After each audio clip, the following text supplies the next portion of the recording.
Hola, bienvenido, bienvenida. Estás a punto de ver un mensaje de nuestra comunidad. Deseamos que este mensaje sea lleno de bendición para tu vida y que Dios hable a tu corazón. Te invitamos a quedarte hasta el final. Ya, ¿estamos bien o no estamos bien? ¿Me escuchan? ¿Me escuchan bien? ¿Estamos con ánimo, sin ánimo? ¿Tiene su Biblia ahí por si acaso? Solamente por si acaso, ¿tiene su Biblia por ahí? Ya, pero muéstrela, a ver, muéstrela. Dije la Biblia, no el celular. El celular no es la Biblia.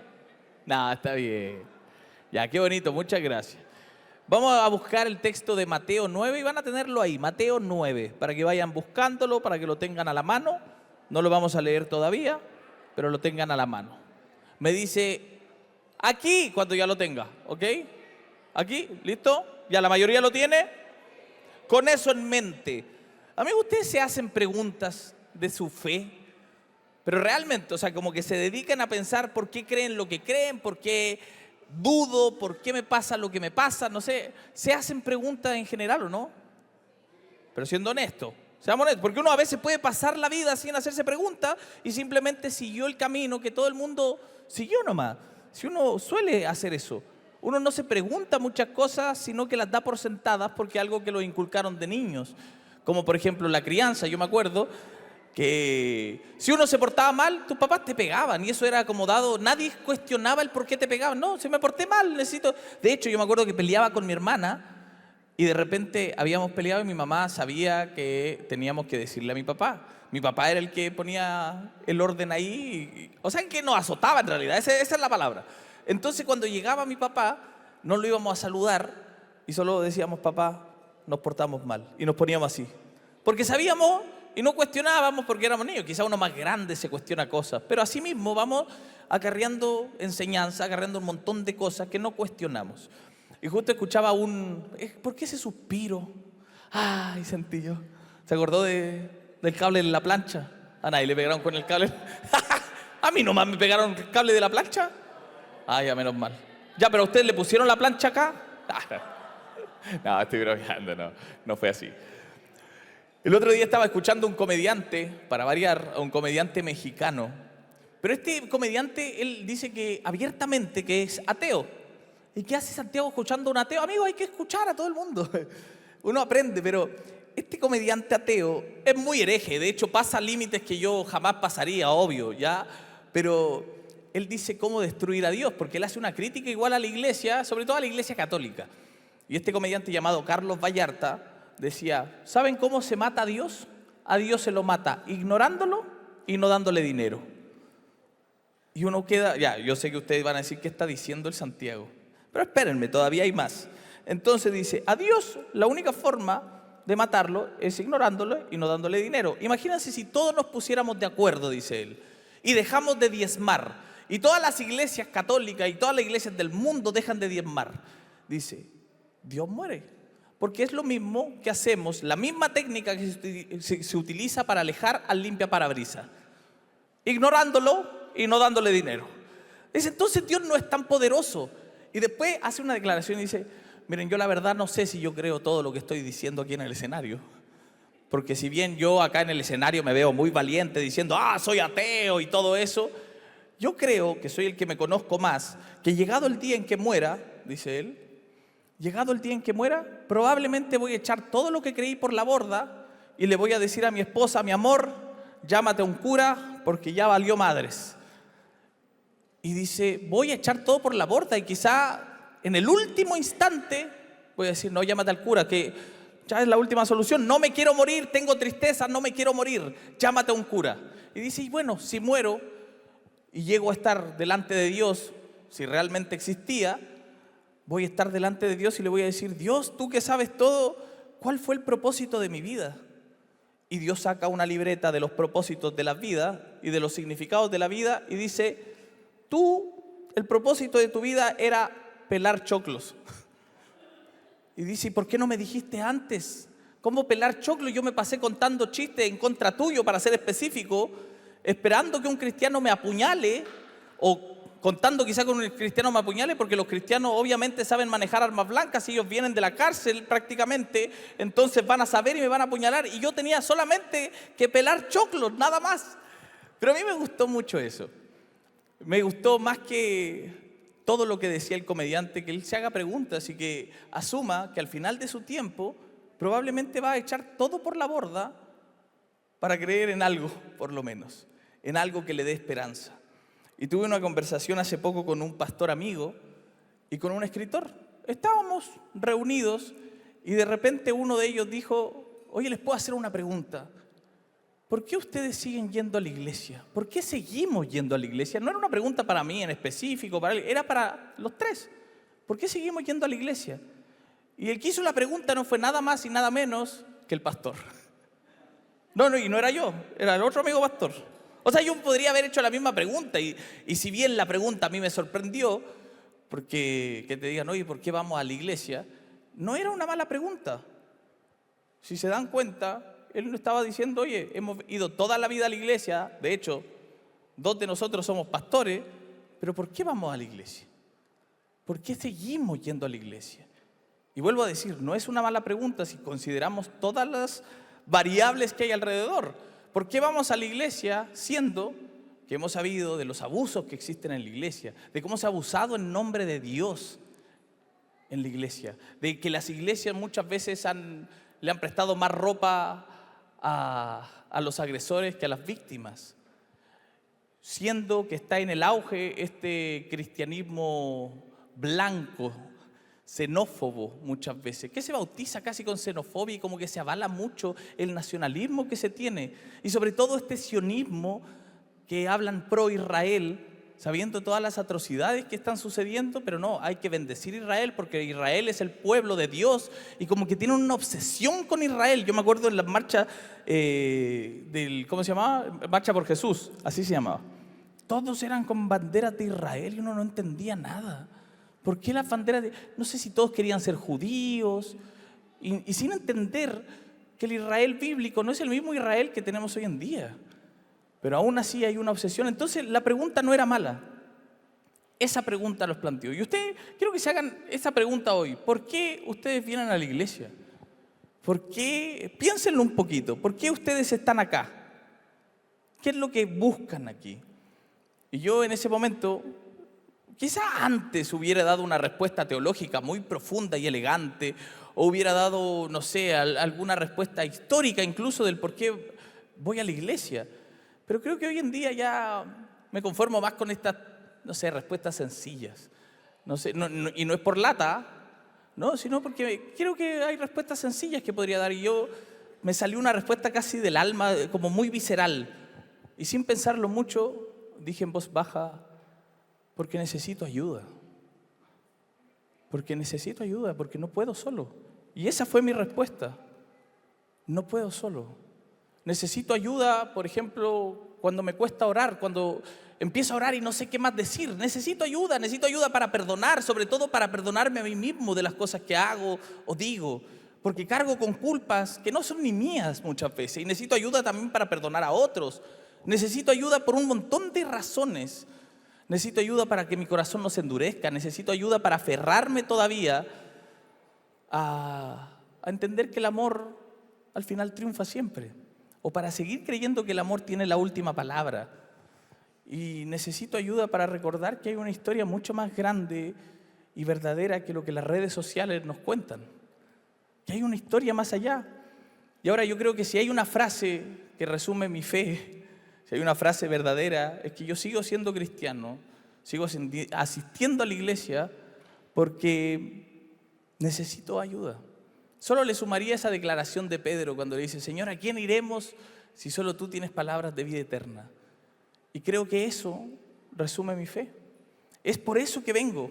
¿Por qué vienen ustedes? ¿Alguien quiere decir algo? ¿Por qué vienen ustedes a la iglesia? ¿Alguien quiere compartir o no? Para ver al pastor Rocha. Dice, chapo, gatolate, no me hagáis esto. ¿Alguien? ¿Alguien? ¿No? Pucha, son de perro. No, ya no. A ver, ¿qué ibas a decir tú, Estefi? A ver, dígalo nomás. Yo busco la iglesia porque quiero entender qué es lo que emana de mí, que creo que es algo divino, que no logro entender. Qué bonito. Muchas gracias por compartirlo, Estefi. Hay muchas razones por las que nosotros venimos. Hay muchas razones por las que hacemos lo que hacemos, pero creo que es bueno poder sentarse un momento y pensarlo. El por qué hacemos lo que hacemos. Porque si no nos volvemos unas máquinas. Y eso nos separa de la IA. Eso nos separa de... Aparte que la IA es mucho más inteligente y tiene mejores respuestas. La IA no te va a decir, bueno, porque necesito ayuda. No te va a decir eso. Esto es muy humano, del necesitar ayuda. Ahora, necesitar ayuda se siente como ir casi en contra de todo lo que nos enseña la sociedad. Porque nos avergüenza incluso sentir que necesitamos ayuda. No sé si les pasa a ustedes. A mí me avergüenza. De hecho, nos avergüenza tanto el necesitar ayuda que hemos creado todo un género literario para esconder esa vergüenza. Y se llama autoayuda. Porque claro, el nombre lo dice todo, ¿no? O sea, está bien necesitar ayuda siempre y cuando esa ayuda venga de ti mismo. Esos son los libros de autoayuda. Y no quiero... Los que leen autoayuda, está bien, algo tendrá que motivarnos, algo tienen de bueno, hay algo que rescatar, claro que sí. Pero necesitarla en otro lugar tal vez, necesitarla en Dios, necesitarla en una comunidad, necesitarla en un lugar que a lo mejor recibimos misericordia, una misericordia que recibimos de Dios que ni siquiera la vamos a poder devolver. Y eso tal vez huele hasta victimismo. Sin embargo, les quiero recordar que eso, ayúdate que te ayudaré, no aparece en la Biblia. Y no aparece que Dios ayuda a las personas que se ayudan a sí mismas. No aparece. ¿O sí aparece? Si alguien me dice dónde aparece, yo voy. Pero lo que sí sale en el texto, por ejemplo en Santiago, dice que Dios resiste a los soberbios y da gracia a los humildes. Entonces necesitar ayuda también es un acto de humildad, de decir, oye, no puedo solo en la vida. Entonces, quizá debemos superar esto de necesitar ayuda, de verlo como un defecto. Porque necesitar ayuda dice algo más subversivo todavía, que Dios se revela a través de eso. De hecho, hay varios textos que dicen, bástate en mi gracia porque mi poder se perfecciona. ¿En qué cosa? Ay, mira, si han sabido. Mira, y tanto que nos critican que no usamos la Biblia, dicen algunas personas. ¿En qué mi poder se perfecciona? ¿En qué? Cuando soy débil, entonces, mira, bien, Jesús lloró. Ese sí lo sabemos. Ok, entonces hay varios textos que dicen eso, porque la debilidad no es que sea buena en sí mismo, no, o porque el sufrimiento sea santo, no, sino que la debilidad tal vez destruye esta ilusión de que podemos salvarnos solos.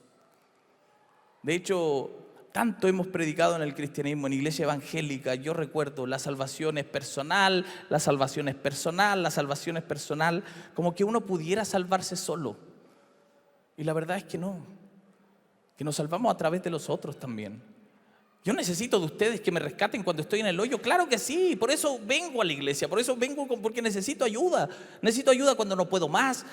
Necesito ayuda incluso cuando no lo digo, cuando me hago el fuerte, porque vivo en una ilusión constante de creerme autosuficiente. Y claro que me creo autosuficiente, creo que lo soy. De hecho, he luchado todo el tiempo con parecer autosuficiente. Cuando al final del día estoy en la casa y digo, loco, no sé si me la puedo tanto, ¿no? Y quiero que vayamos a un texto bíblico que es Mateo 9, ¿lo tienen ahí? Del 9 al 12. Vamos a leer este pasaje. Quiero que lo lean ahí. Yo voy a leer Reina Valera y vamos a saltarnos algunas partes. Pero Mateo 9, del 9 al 12, dice: pasando Jesús allí, vio a un hombre llamado Mateo que estaba sentado al banco de los tributos. Muchas gracias para ver los que me van siguiendo, de los tributos públicos. Y le dijo, sígueme. Y se levantó y lo siguió. Y aconteció que estando él sentado a la mesa en la casa, he aquí que muchos publicanos y pecadores que habían venido se sentaron juntamente a la mesa con Jesús y sus discípulos. Siempre se colaban. ¿Han cachado? Es como que Jesús llamaba a uno y venían 10. Y 10 igual de malo. Ok. Y se sientan a la mesa junto con Jesús y sus discípulos. Cuando vieron esto los fariseos, también hay de esos otros, sapo, dijeron a los discípulos, ¿por qué come vuestro maestro con los publicanos y pecadores? Al oír esto Jesús les dijo, los sanos no tienen necesidad de médicos, sino... Muchas gracias. Después viene Mateo, vamos a ir a Mateo 9, ahora vamos al 18. Esta es otra historia que usted la debe conocer. Son una saga de 3 historias, podríamos decirlo. Esta trilogía, como El Señor de los Anillos, que le gusta tanto al Coto. Pero esta sí que es buena. Esta no es fome, no es tan larga tampoco. Está bien. Mientras él les decía estas cosas, vino un hombre principal y se postró ante él diciendo, principal en la sinagoga, principal, alguien que tenía un peso en la religión de alguna forma. Y se postró ante él diciendo, mi hija acaba de morir, mas ven y pon tu mano sobre ella y vivirá. Y se levantó Jesús y le siguió con sus discípulos. Puta, siempre van los otros también. Es como invitar a alguien a comer y que llegue siempre con alguien. ¿No les molesta eso? ¿La gente? Ah, ok. Y he aquí una mujer enferma de flujo de sangre. O sea, mira, va con este papá, ¿cierto? Que está diciéndole que su hija está enferma y de repente en el camino, cuando están yendo para allá, hay una mujer que tenía flujo de sangre desde hacía 12 años. Ya lo saben, esta historia la han sabido, en algún tiempo la han escuchado. Y dice que se le acercó por detrás y tocó el borde de su manto, porque decía dentro de sí, si tocare solamente su manto, seré salva. Pero Jesús, volviéndose y mirándola, le dijo, ten ánimo, hija, tu fe te ha salvado. Y la mujer fue salva. Desde aquella hora, al entrar Jesús a la casa principal, viendo a los que tocan flauta, mira, atento en esta parte, al entrar Jesús, o sea, se encontró en el camino con Mateo. A Mateo le dice, sígueme. Después, el principal en la sinagoga, uno de los buenos de la religión, le dice, mi hija está enferma. Después, en el camino, aparece otra mujer. Qué cansador el día de Jesús igual. Bueno, está trabajando el hombre, es bueno para la pala. Entonces, se encuentra con la mujer de flujo de sangre, la sana. Y sigue. Y Jesús, al entrar a la casa del principal, viendo los que tocaban flautas y la gente que hacía alboroto, les dijo, apartaos. ¿Cacha? O sea, todo el resto sí, pero los flautistas no. Apartaos, le dice, porque la niña no está muerta, sino que duerme. Y se burlaban de él. Ya, por eso. A lo mejor sabía que se iban a burlar de él. Dijo, salgan ustedes. Los flautistas, salgan. Guitarristas, bajistas, apartaos. Y después dice, porque la niña no está muerta, sino que duerme, y se burlaban de él. Pero cuando la gente había sido echada afuera, entró y tomó la mano de la niña y ella se levantó. Y se difundió la fama de esto por toda aquella tierra.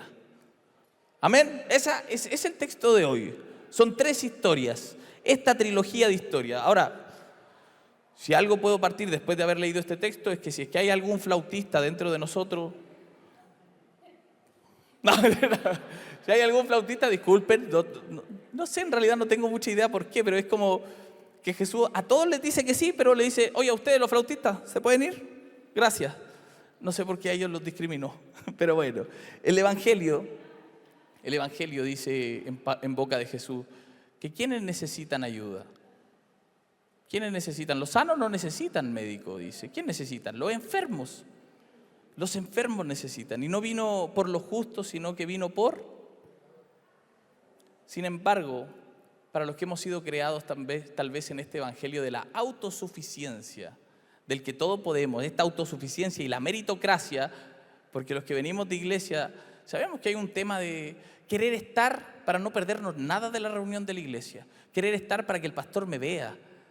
Bueno, no sé si a ustedes les pasa, ahora no sé si les pase, porque chiquillos no importa. Queremos que esté porque hace bien, no porque puedan conseguir algo. Pero yo sí crecí en el momento de, no, voy a limpiar acá para que me vea el pastor y para que me considere. Yo me acuerdo que iba a los campamentos, a cuestiones, porque decía, porque no me quiero perder nada de la iglesia, porque si no, no me van a considerar. Porque siempre había el típico hermano, ¿faltaste? Te perdiste la bendición. Te perdiste la bendición, decía.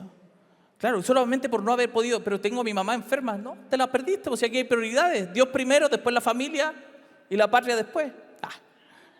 Dios, patria y familia, ¿no? No, ese sería el evangélico tradicional. Pero el evangelio sí nos dice, o sea, son los enfermos los que necesitan un médico, no los sanos. Jesús ofrece una misericordia que no tiene ninguna condición. Por ejemplo, Jesús ve a Mateo sentado, a este recaudador de impuestos, que tantas cosas cargaba, tanto juicio social, porque haberse dedicado a eso no era bien visto, porque también le hacía un daño al pueblo, y aún así, sabiendo eso de Mateo, le dice, oye, amigo, tú necesitas estar con nosotros, tú eres de los míos. Y después ve a una mujer que tiene un flujo de sangre continuo, una mujer que está rechazada excluida por la religión en sí, apartada porque algo tiene, y Jesús la sana. Jesús se detiene y le dice algo muy bonito, le dice, hija. Imagínense esto, ¿cómo se habrá sentido en los oídos de esa mujer que ha cargado por 12 años la discriminación de toda la religión, de que no se sienta parte, de que la aparten justamente por solamente tener una enfermedad tal vez, y que la aparten todo el tiempo. ¿Cómo se habrá sentido en sus oídos que le diga a Jesús, hija? Que el maestro, el que todo el mundo está siguiendo y hablando de él, le diga, hija. Eso debe haber sido como música y como medicina a la vez, escuchar que Jesús le está diciendo eso. Y lo otro, a este papá que tiene una hija enferma, no es que Jesús se para a cuestionarle, oye, ¿por qué dejaste que tu hija se enfermara de esa manera? ¿Qué hiciste por andar a pata pelada? No le dijo nada. ¿Cómo la dejaste andar a pata pelada? No. Simplemente va con él. Es como que Jesús se alegrara de que lo necesiten. Es como que Jesús no viene con el juicio primero, sino que es como, estoy contento de que tú vengas acá. Y es curioso los personajes que están. O sea, está el recaudador de impuestos, la mujer impura, el líder religioso, este cobrador del imperio, este traidor de la patria, la mujer que era excluida por la religión, aquel también principal que era respetado por todo el sistema religioso. Y todos terminan exactamente en el mismo lugar, delante de Jesús pidiendo ayuda. ¿Se dan cuenta? Todos necesitamos ayuda, incluso aquellos que fingen que no la necesitan. Porque qué buenos que somos para fingir que no necesitamos ayuda, qué buenos que somos para fingir que estamos bien. Porque, amigos, el reino de Dios no se organiza alrededor del mérito, sino que se organiza alrededor de la misericordia. Y todos vienen de sistemas distintos, del imperio, de la religión, de la exclusión, del prestigio social, por la cual fue apartada esta mujer también, de la pureza ritual. Y todos esos fracasan, todos esos sistemas de alguna forma fracasan. Entonces Jesús, de alguna forma les muestra que la lógica del reino del que habla, que la lógica de este mundo, ¿se acuerdan que habíamos dicho que el reino de Dios sería traducido un mundo mejor es posible? Entonces la lógica de este mundo que lo invierte es distinta, no es así. Porque quizás por eso yo sigo creyendo en la iglesia. Quizás por eso sigo creyendo en la comunidad, por eso sigo siendo cristiano. No porque la iglesia sea perfecta, porque Dios sabe que no lo es. De hecho, la iglesia a veces ni siquiera se parece demasiado al reino que anunciamos. Pero de vez en cuando, entre personas rotas, entre personas que oran con dudas, entre personas que llegan sosteniéndose unos apenas sosteniendo a otros, apenas cuando pueden sostenerse a ellos mismos, igual tratan de estar para el otro. Yo creo que ahí el reino también se deja entrever. Y eso es lo bonito. Porque cuando escuchamos historias antiguas, cuando cantamos coritos, muchos de esos coritos nosotros decimos, ¡ay! Ese corito está hablando de mí.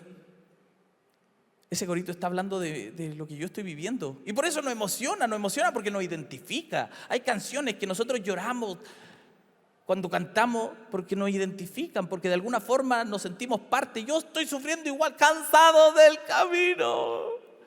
Porque estoy igual, me siento cansado. Entonces si me siento cansado me identifico. Creo que están hablando de mí, o al menos así nos gusta ver. Y es ahí también que el reino de Dios se deja entrever. Porque Dios lo encontramos en lugares que ni siquiera hubiésemos pensado buscarlo. Por ejemplo, cuando yo llegué a Chile, en el 2010, por segunda vez llegué a Chile, yo luchaba con muchas cosas. Luchaba con, no sé, era un chico desorientado, no me juzguen, ¿ok? Pero luchaba con ciertas adicciones, cierto consumo de drogas, de excesos. Y les prometo que yo en ese momento hubiera preferido no necesitar de nadie. Pero no podía. Necesitaba de alguien que me esté quizá tirando la oreja, acompañando, animando por último. Porque me era imposible en ese momento vivir sin algo que me estaba matando también. Entonces, yo en esa necesidad de ayuda, que tampoco lo quería decir, pero siempre llamaba a mi hermana al trabajo, porque ella me lo ofreció. Siempre llamaba a mi hermana al trabajo. Y era antes de que los teléfonos fijos tengan estos identificadores, tal vez. Y mi hermana no sabía quién le estaba llamando, pero yo ahí llamaba insistentemente a mi hermana para que me diga algo, para que me dé ánimo o alguna cosa, no estoy bien. Y mi hermana, sin saber quién era, contestaba el teléfono. Y yo, cada vez que ella contestaba el teléfono, yo sentía que esta era mi sensación, yo creía que yo la cansaba, o sea, que ella se cansaba de hablar conmigo. Yo decía, oye, aló, soy el Santiago. Y yo pensaba que ella estaba totalmente cansada de mí. Y siempre ella me contestaba diciéndome, ¡ah, qué buena! Qué bueno, estaba esperando que seas tú. Y esa palabra siempre la dijo, estaba esperando que seas tú. Porque les prometo que a otras personas que yo llamaba no era la misma sensación. Y tenía justa razón de no ser agradable que yo las llame. Pero mi hermana siempre me decía, oye, qué buena, esperaba que seas tú. Y eso para mí, amigos, representa todo lo que es el Evangelio. Para mí representa todas las palabras que yo hubiese querido escuchar. Quizá hubiese preferido no necesitar a mi hermana. Pero sus palabras fueron tanto de ánimo para mí que esperaba que seas tú. Era como que Dios mismo me estuviese diciendo, Santiago, esperaba que seas tú. Gracias por llamar. Esperaba que seas tú. Gracias por llamar. Por eso prefiero 1000 veces que nos llamemos si están a punto de tirar la toalla con la vida. Amigos, espero que la respuesta cuando llamen a alguien sea, esperaba que seas tú. Todavía hay ánimo. Esperaba que seas tú, estaba preocupado por ti. A eso llamo evangelio, porque es Dios pronunciando esas palabras, que Él esperaba también que sea yo. Y quizá eso es lo que más me conmueve del cristianismo, amigos míos. Y quizá eso es lo que me mantiene aquí, creyendo en la iglesia, creyendo en la comunidad. Que no es que Dios nos tolere cuando ya no podemos más, cuando estamos desesperados, sino que incluso parece alegrarse de que lo necesitemos, de que dejemos de fingir que podemos solos. Porque claro, la cultura constantemente nos está preguntando, a ver, ¿qué puedes demostrar? ¿Cuánto puedes producir? ¿Qué tan rápido puedes sanar incluso? ¿Qué puedes aportar? Todo eso nos está preguntando todo el rato. Pero Jesús hace otra pregunta, ¿qué necesitas? ¿Caché que a los que iba a sanar de repente les preguntaba, oye, ¿qué necesitas? Señor, estoy ciego, ¿qué voy a necesitar? Un pan. No sé, ver. Pero no era obvio para Jesús. Jesús les preguntaba, ¿qué necesitan? Y por eso yo creo que la iglesia, la comunidad, las personas, no somos un spa espiritual para gente exitosa, sino que es un acto de resistencia. Es un lugar donde llegan quienes ya no pueden sostener esta ficción de la autosuficiencia. ¿Quiénes llegan a estos lugares? Llegan los adictos en recuperación, las madres que han perdido a sus hijos, los cuidadores agotados, porque yo sé que acompañar agota, cuesta, pero aquellos que han decidido acompañar y se agotan, luego también estamos aquí necesitando que otros nos sostengan. Las personas que están divorciadas, quienes viven con ansiedad, con depresión, quienes luchan con ideas suicidas, ellos vienen, quienes han sido heridos incluso por la misma iglesia. Muchos de ustedes que llegaron aquí a la casa fueron heridos por la misma iglesia. Y por eso también estamos aquí, para de alguna forma sanar esa herida que tenemos.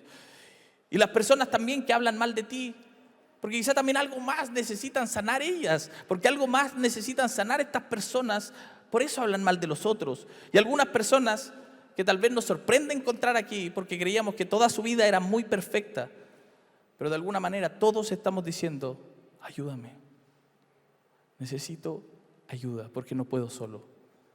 Y eso se escucha en medio de esta bulliciosa meritocracia, en medio de estas, de estos zumbidos que tenemos bajo todo el consumo que tenemos por internet, de que nos dice qué necesitamos alcanzar, de esto que envidiamos incluso, de personas que viajan todo el tiempo, de personas que parecen felices todo el rato, porque si algo nos muestra Instagram, si algo nos muestra es la sociedad de los que están felices, y yo no me siento feliz, entonces me frustro porque veo a todos felices en redes sociales, y carajo, a mí me cuesta tanto estar feliz. Y por eso también vengo, porque necesito de ustedes. Porque hay algo de ánimo, es como este Dios, y siempre voy a hablar de este Dios que aparece, no para imponérselo a ustedes, que crean como yo creo, pero este Dios que aparece en estas sonrisas inesperadas, ¿sí o no? Estas que aparecen como un rayo de luz justo cuando pensaba que todo estaba perdido. En ese Dios creo, porque justo cuando estoy triste, algo me hace reír, y para mí también es ese Dios que me está animando a seguir adelante. Por algo me estoy riendo, es porque si puedo reír en el dolor, todavía puedo seguir adelante y puedo seguir caminando. Entonces, todavía puedo escucharse en medio de toda esa bulla, de todo ese caos, de todas esas sirenas de la meritocracia. Puedo escuchar que Dios nos dice, hijo, hija, niño, esperaba que fueras tú. Y tal vez hoy Dios también le está diciendo eso a ustedes. Gracias por estar aquí. Esperaba que seas tú. Es este Dios alegrándose. Esa para mí es la voz del Evangelio. Este Dios alegrándose de que estemos aquí. De que hayamos decidido dejar de fingir que estamos bien. De que hayamos decidido dejar de fingir que podemos solos. No se puede solo. En la vida nos necesitamos. De hecho, cuando en el Génesis dice, y no es bueno que el hombre esté solo, le haré ayuda idónea, no está hablando de una idea romántica solamente. Está hablando de que nos necesitamos de un otro. Y esto, ayuda idónea, en hebreo es eser kenegdo, que significa ayuda o auxilio frente a ti. Es decir, que esta ayuda idónea nos auxilia de nosotros mismos, de cuando el egoísmo nos consume, de cuando la envidia nos consume, de cuando el dolor nos consume. Necesitamos que otro nos auxilie, que Dios ponga ese eser kenegdo, que Dios ponga esa ayuda idónea para que podamos seguir adelante. Entonces sí, nos van a querer convencer de que tener una relación correcta con Dios consiste en sanarte tanto, meterte tanto en estas aguas medicinales, curativas, que después ya no las necesites. Y no, la verdadera relación entre Dios tiene que ver con que, a pesar de nuestros problemas, a pesar de que no podamos salvarnos solos, que Dios provea y recibamos de su misericordia. Que Dios provea personas que estén a nuestro lado acompañándonos. Es por eso que sigo creyendo en la iglesia. ¿Por qué sigo siendo cristiano? Porque para mí no hay otro lugar. Porque la vida de Jesús me desafía para acompañar a otros, para levantar a otros. ¿Por qué sigo siendo cristiano? Porque también necesito esa ayuda. Porque en medio de un mundo tan egoísta, que solo piensa en sí, que dice que podemos autoayudarnos y que tú importas, que no importa el resto, hay un Jesús diciéndome, no, sí importa el resto. E importa mirar al otro, e importa ayudar al otro. Dietrich Bonhoeffer decía que la iglesia existe porque existe para los demás. Que es un lugar donde no existe el yo, sino que existe el tú. Y por eso creo en la iglesia hoy en día. Y nosotros también necesitamos de estas aguas sanadoras, de esta misericordia, de estas aguas reconfortantes que es el estanque del Evangelio. Y sospecho que muchos de ustedes también lo necesitan. Así que no hay nada de qué avergonzarse. No pasa nada si no pudieron autoayudarse. Porque en el fondo quizá nadie puede. Quizá nadie puede. Sí, somos responsables de nosotros. Sí, perfecto. Soy responsable de mis actos, tengo que hacerme responsable de mis actos, pero de vez en cuando sí necesito a alguien que me levante. Y por eso soy cristiano. Y por eso creo en la iglesia. ¿Por qué? Porque necesito ayuda. ¿Nos ponemos de pie? ¿Les parece? Mientras pasan mi familia querida de música.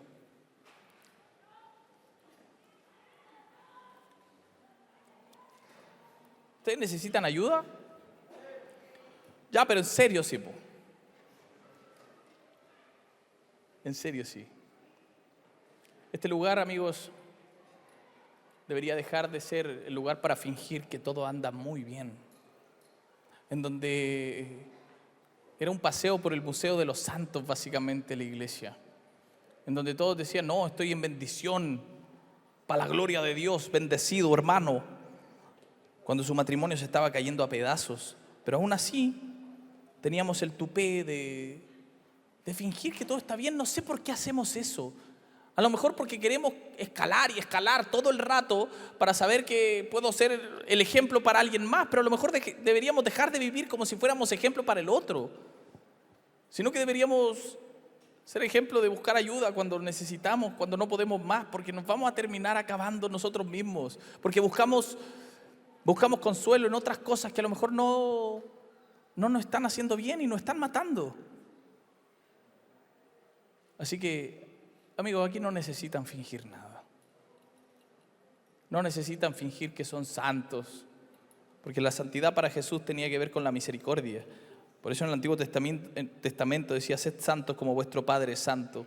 Pero Lucas, en el Evangelio de Lucas, ponen palabras de Jesús, sed misericordiosos como vuestro Padre es misericordioso. Porque para Jesús, la santidad tenía que ver con la misericordia, no con lo moral, no con sentirme mejor que otros, sino con saber que necesito ayuda y que otro también la necesita. Y como ese otro la necesita, la misericordia entra en que yo pueda ayudarlo también. Amén. Oremos. Oremos, ¿les parece? Mira, ahí hay una mano tratando de sacar otra mano. Es como si me estoy ahogando y yo tratando de rescatarme a mí mismo. Bueno, eso traté de decirle a ChatGPT si podía hacer una imagen con eso. Ah, creían que yo lo dice. No, no puedo hacer. ChatGPT sí. Ese no necesita ayuda. Malaya. Dios, te damos gracias, papito lindo. Te damos gracias por no tener que fingir nada más. Si estoy cansado de algo, es tener que fingir que soy perfecto, es tener que cumplir las expectativas del otro, es tener que fingir que todo está bien cuando no todo está bien. Y quizá el paso entre sanarme y seguir como estoy es admitir que no estoy bien. Es admitir que necesito de otro, que necesito ayuda para salir adelante. Y quizá es el paso grande que nos falta. Ya no quiero avergonzarme por necesitar ayuda. Ya no quiero creer que molesto al otro por pedirle ayuda. Sino que solamente necesito ser rescatado como cualquier persona. Señor, gracias. Gracias por todas las personas que llegaron aquí. Gracias por aquellos que se cansaron de seguir un ritual. Por aquellos que nos cansamos tal vez de querer cumplir con los parámetros que nos ponía la iglesia. Del querer ocultar mis fallas solamente para que no me consideren un maldito pecador. Pero quizá ahí, cuando me muestro más débil, es cuando tú te haces fuerte en nosotros. Ahí cuando reconozco aquellas cosas en las que me equivoco, porque me equivoco y la cago todo el tiempo, Dios. Quizá ahí es cuando tú te apareces, tómate nuestra mano y nos dice, qué bueno que dejaste de fingir que puedes solo. Qué bueno porque esperaba todo el tiempo que seas tú. Qué bueno porque te estuve esperando. ¿Cuánto tiempo pasó hasta que reconociste? Te estaba esperando hace rato, Señor. Si algo creo que me hace muy feliz es saber que tú nos esperas con alegría. Que tú nos esperas del otro lado diciendo, no que todo está bien, sino que tú vas a estar incluso cuando no todo está bien. Cuando mi relación se acabó y pensé que ya no iba a poder seguir adelante, Señor, tú apareciste. Apareciste con una sonrisa dibujada en mi rostro, como diciéndome, hey, todavía puedes un poco más. Cuando me cansé de acumular y acumular y acumular y de llenarme de actividades para distraer mi mente, ahí apareces tú para decirme, para un momento, no necesitas hacer todo esto, detente a sentirlo y a pedir ayuda. Gracias, Pa. Gracias, porque en medio de tu comunidad, en medio de tu iglesia, podemos sentir esa voz que nos dice, qué bueno, esperaba que seas tú. En el nombre de Jesús. Amén.